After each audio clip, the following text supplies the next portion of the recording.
Welcome to the deep dive. Today, we're tackling a really fundamental question, especially if you're studying psychology. hmm How does our sense of gender actually develop? Male, female, somewhere else entirely. It's absolutely core, yeah. And it shapes how we understand so much about, well, identity and behavior. Exactly. And it's complex. There are definitely different viewpoints out there. Oh, for sure. No single easy answer. Oh. Psychology's view on this has evolved quite a bit. So our mission for this deep dive is to, let's say, unpack two really influential foundational theories. Okay. We're talking about the psychodynamic approach and social learning theory. Two big ones. Really important historically. Yeah, think of it as getting a solid grip on two key lenses psychologists have used to look at this. We'll dig into the main ideas, some of the research. The evidence, yeah. What supports them, what challenges them. We're drawing on those established psychological frameworks, the studies. Right. And understanding these older perspectives is, I think, really valuable for you psychology students, especially as you encounter the newer ideas about gender. Definitely sets the stage. Okay, let's dive in. First up, the psychodynamic approach. Freud. Yes, Sigmund Freud takes us back. His big idea, revolutionary for the time, was that so much shaping us happens unconsciously beneath the surface. Deep down, yes. Yeah. Especially in early childhood, that was his focus. And he singled out a specific period, didn't he? He did. The phallic stage, roughly ages, 3.5 to 6? He saw this as absolutely pivotal for gender identity development. Crucial. Though it's worth remembering, as you probably know from your studies, these stages are theoretical. They're viewed, let's say, differently now in developmental psychology. Very true. Important context.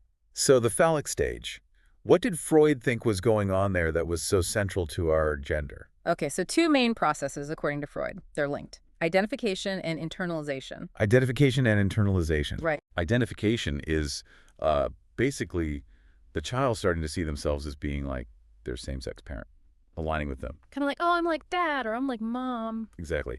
And then internalization goes deeper. It's about absorbing that parents' values, their behaviors, even the sort of societal roles tied to their gender. So it's not just copying actions. It's like taking those characteristics inside, making them part of your own self-concept. Precisely. Like a boy might internalize his father's way of problem solving, not just mimic it.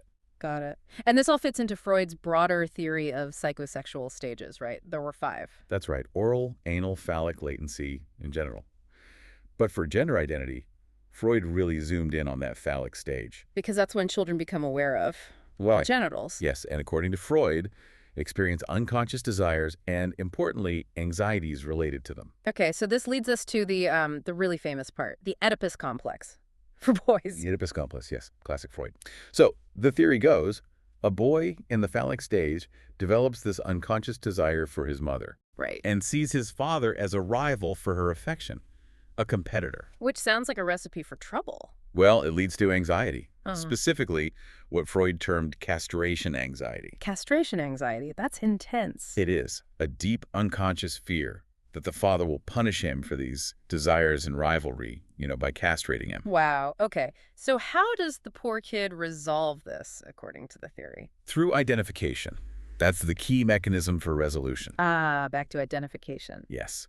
To reduce the anxiety, the boy represses his desire for his mother, pushes down the rivalry with his father, and instead identifies with the father. Takes on his characteristics. Exactly. Adopts his behaviors, internalizes his values.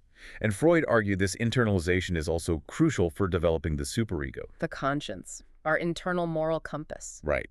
And fundamentally for forming a male gender identity. The desire for the mother eventually gets displaced onto other women later in life. Okay, that kind of hangs together within its own Freudian logic. What about girls? Was there a parallel? There was, though Freud himself wasn't keen on the Electra complex label Jung suggested later. Okay. But the idea was similar in structure. A girl starts attached to her mother, but then, the crucial difference, she realizes she doesn't have a penis. Which leads to the very controversial concept of... Penis envy. Yeah. Yes. Famously, penis envy. A concept that, gets a lot of critical discussion in modern psychology courses. Understandably. So Freud theorized this envy makes her shift her desire towards her father, who has what she feels she lacks. The mother gets blamed for this lack. Then guilt, fear of losing mom's love.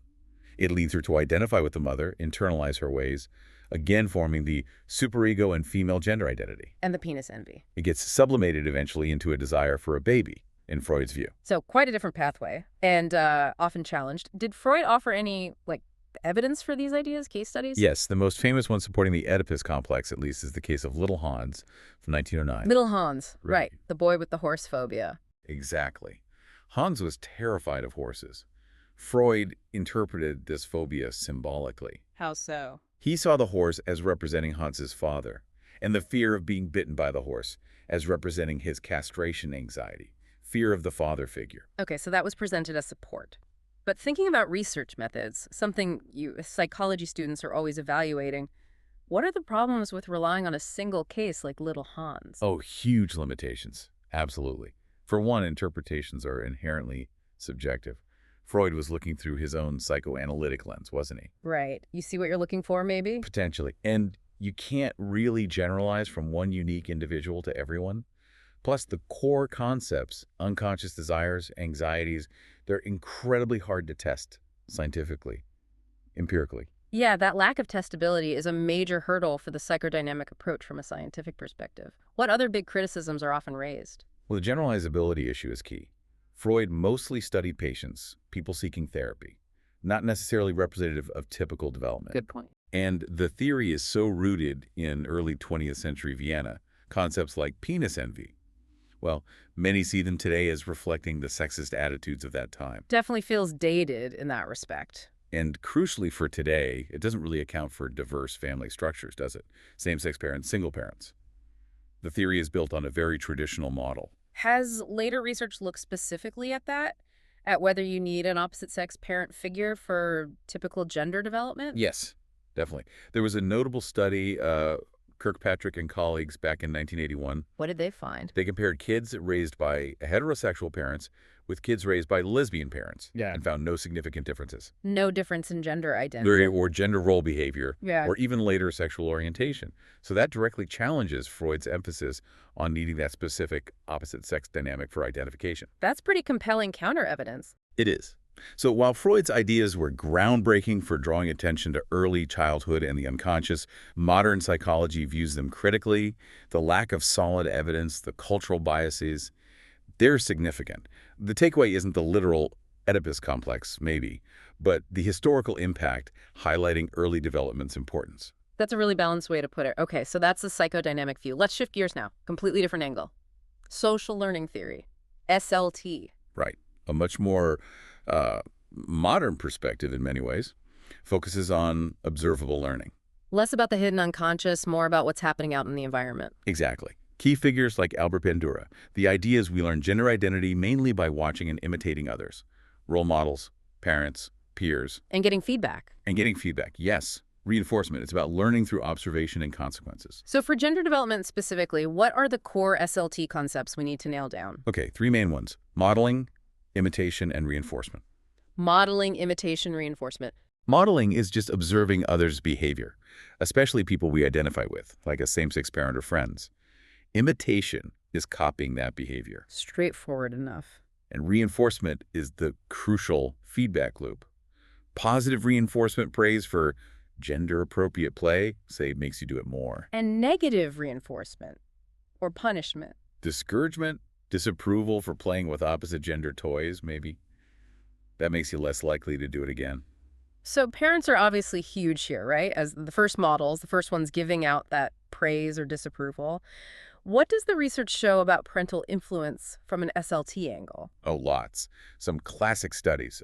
Rubin and colleagues, way back in '74, found parents described newborn sons as strong, daughters as soft, right from the start. Wow, even before they could really be much of anything behaviorally. Suggests expectations are there immediately.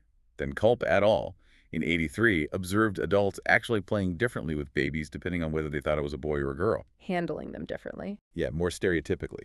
And Ron Stewart in '88 found parents tended to comfort girls quicker, help daughters more with tasks compared to sons. Those are really subtle, maybe unconscious ways parents could be shaping behavior through reinforcement and modeling. Absolutely. But SLT says it's not just parents. Peers become incredibly important too. Right, the playground politics. Definitely. Lamb and Rupnarine in '79 showed kids actively encouraging gender-typical behavior in their friends, sometimes teasing if they step out of line. Direct reinforcement from peers. Yeah. And McCoby and Jacqueline in '87 found even toddlers prefer playing with same-gender kids. They start sorting themselves out early. They do.